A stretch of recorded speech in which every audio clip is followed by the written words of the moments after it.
今天我们要来谈一谈尿酸跟痛风的关系和痛风发作的机制啊。痛风发作的时候，对我们来说带来最大的伤害就是痛苦，很痛的红肿痛。很多人形容说，人类身体的痛最痛的是生孩子，第二痛的就是痛风了。疼痛是对你最大的伤害，但痛风有没有可能带来长期的健康危害呢？如果你发作的频次很高，它有可能慢慢的破坏你关节的结构的。如果你发作的频次很高，痛风石慢慢会形成的。然后呢，痛风本身就开始造成结构性的伤害。另外一个，如果你有慢性肾脏病，又同时经常发作痛风的话，会给你带来额外的健康压力。还有一个就是痛风发作急性期的时候，如果你处理不得当，比方说你这边痛风还在发作，那边你还在大量喝酒，你还在强行的去做运动，你还去做断食，都不是很聪明的策略。OK， 这个是我们首先跟大家声明一下，痛风发作对健康的危害究竟在什么地方。那么接下来我们聊一聊尿酸和痛风发作的机制究竟是什么。传统的我们大家一直认为嘌呤导致尿酸升高，尿酸升高导致痛风发作。其实痛风发作不是简单的尿酸的数值升高造成的，有很多人尿酸到了600多了，我还见过尿酸到了800多了，他也从来没有发作过痛风。但尿酸高却暂时不痛，不代表完全没风险。所以我们在看尿酸这一件事情的时候，需要关注的地方不仅仅是关注发不发作痛风，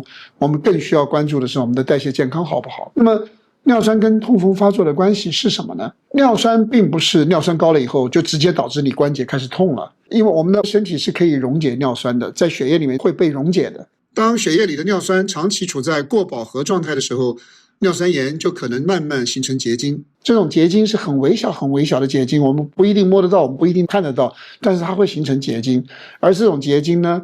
往往会沉积在我们的关节里面，脚趾头啦、脚踝啦、膝盖啦、软组织里面。这种引起疼痛的是我们的免疫系统对结晶的攻击，我们的免疫系统开始出现急性炎症的反应，是这种急性炎症反应带来的疼痛。当尿酸结晶出现的时候，我们身体的免疫细胞就会想办法去吞噬这个结晶，然后激活了很多的炎症小体，大量释放炎症因子，所以这个结果就是这个周围出现了红、肿、热，然后呢剧痛，像刀割一样的痛。这种像刀割一样的痛不是结晶在割你，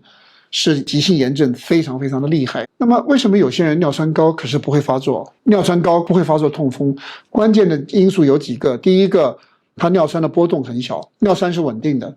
尿酸跟血糖一样，很害怕快速的升，快速的降，所以能够让尿酸稳定，没有快速的波动呢，就不容易有痛风发作。所以有一些人尿酸尽管高，他不发作痛风。第二个很重要的一件事情是炎症的水平，还有代谢状态以及饮酒和生活方式等，都会影响痛风的发作风险。第三个是我们肾脏排泄的能力了，有一些人肾脏排泄的能力比较顺利，那有一些人比方说胰岛素比较高，你肾脏在排尿酸的时候还会重吸收，提高了重吸收，所以身体排尿酸的能力受到抑制。另外一个很重要的一件事情是胰岛素抵抗，因为胰岛素抵抗会抑制尿酸的排泄。所以预防痛风发作的几个核心的策略，它的关键不是在拼命的降尿酸的。发作的时候先把疼痛和炎症控制好，想减少复发，平时尿酸也得管好。所以具体的预防措施实际上可以操作的很重要的一件事情是稳定你的代谢，不是盲目的降嘌呤啊，因为大多数的嘌呤是内源性的，不是食物吃进来的。更重要的一件事情是你控制血糖波动啊，血糖的波动越厉害，代表你胰岛素的参与就越多，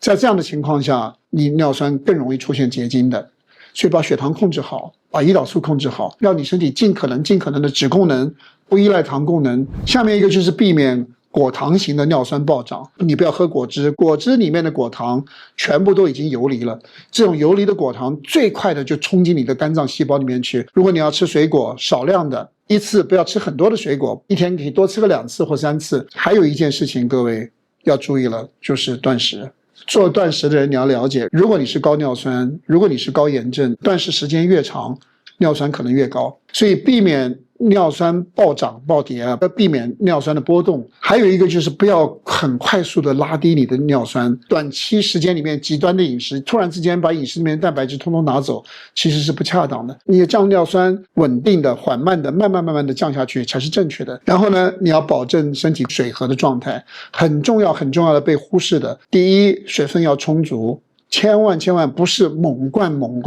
一整天的时间里面保持身体不在缺水的状态，很容易判断的。你看你的尿液颜色是淡淡的黄色，表示你喝的水量是刚刚好的。尿液没有颜色了，水喝太多了；尿液的颜色偏黄了，水喝太少了。我们今天跟大家的分享内容呢，就到这里，谢谢大家。